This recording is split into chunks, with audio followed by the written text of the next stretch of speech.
My name is Helena Carter. I'm 34 years old. And for most of my life, my mother called me the strong one, the reliable one, the rock of the family. What she really meant was I was the person she could use without asking questions. I didn't understand that until the day the bank rejected my home loan, and everything I believed about my family collapsed in a single afternoon. It started when my fiancé, Daniel, and I found a small white house on Maple Street, 3 bedrooms, a fenced backyard, and a front porch. With enough space for 2 rocking chairs, we stood in the empty kitchen, smiling like kids, pretending we weren't already imagining our future there. That night, we submitted our mortgage application. I had a stable job as a legal assistant, perfect payment history, no debt, no reason to worry. 2 days later, my phone rang. "Miss Carter, this is James from the lending department. I'm afraid your application has been denied. I laughed because it sounded impossible.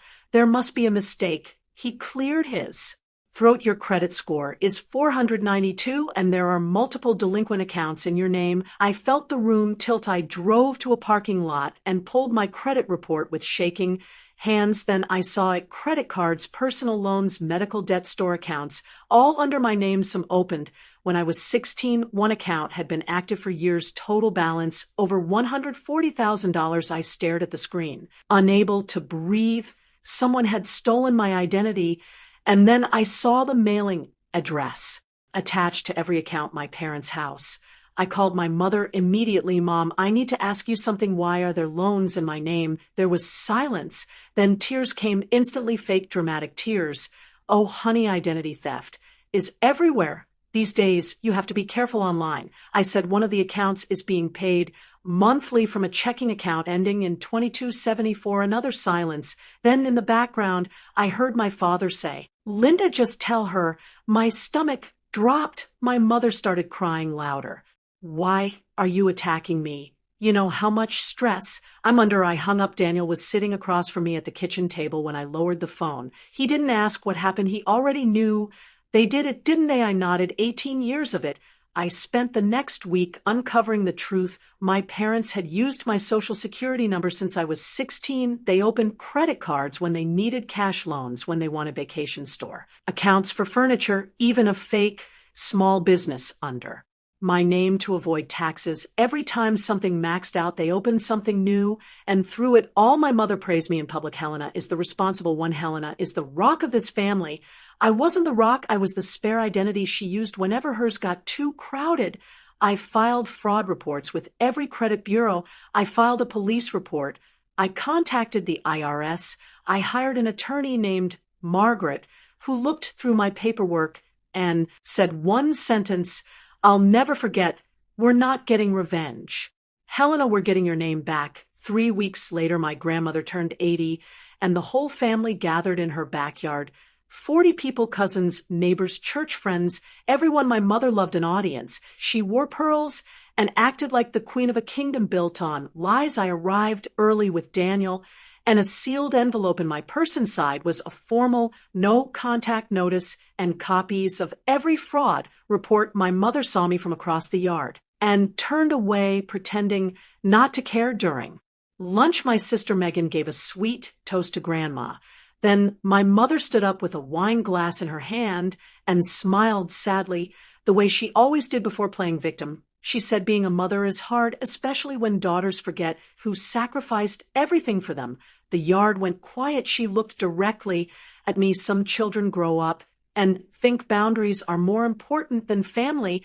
I could feel every eye move toward me, waiting for drama, waiting for tears, waiting for me to stay silent the way I always had. Instead, I stood slowly, walked to the center of the yard, and placed the envelope in front of her on the table. "You can open it now or later," I said, "but inside are the police reports, the fraud claims, and a legal notice that you are never to contact me again unless it is through an attorney." The room froze. My mother's face lost all color.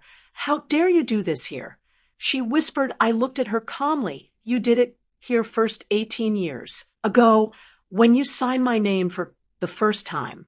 Nobody moved. Nobody defended her. My father stared at his plate. My sister was crying quietly. Grandma stood up, walked behind me, and placed her hand on my shoulder. Then she looked at my mother and said, "Cut the cake, Linda. People came to eat. My aunt served everyone in silence. My mother never touched the envelope, Daniel." And I left 20 minutes later in the car. My phone started ringing. Mom, call 1, then call 2, then call 3. I put it on silent by midnight. She had called 47 times. I listened to the last voicemail. Her voice was dry and angry. "You'll regret this. We made you." I sat in the dark for a long moment, then opened my messages and typed 4 words. "Then I'm unmaking it." I pressed send and blocked the number. The next month was war, but a quiet one. The credit bureaus removed every fraudulent account. My score jumped above 700. The IRS dropped the false tax claim. The fake business was dissolved. My attorney filed a civil case to recover damages. My father sent one text, "I'm sorry, I need help." I archived it. My mother sent nothing. She never opened the envelope. According to my neighbor back home, it stayed on her kitchen counter for months, moved from table to shelf to counter again, but never opened. Some people would rather live with fear than face truth. 6 months later, Daniel and I bought the Maple Street house. We planted tomatoes in the backyard, adopted a rescue dog named June, and painted the kitchen yellow because it felt like sunlight. My sister Megan came over one afternoon carrying coffee and tears. "Mom told me you hated me for years." She said, "That's why I kept my distance." I told her, "Mom said you wanted nothing to do with me." We stared at each other for a second, then laughed, the broken kind of laugh people make when they realize their childhood was built on manipulation. We started over slowly, honestly, one conversation at a time. The next spring, Daniel and I got married in our backyard under string lights with 20 guests. My grandmother walked me down the grass aisle. My parents were not invited after the ceremony. Grandma squeezed my hand and whispered, "Any regrets?" I looked at the house, the lights, the people who loved me for real, and said, "Only one. I wish I had done it sooner." She smiled and said, "That's a small regret to carry for a big life. Some people think going no contact is cruel, but sometimes distance is the only language disrespect understands." I didn't lose my family when I walked away. I lost the role they forced me to play. And for the first time in my life, my name, my peace, and my future belonged only to me.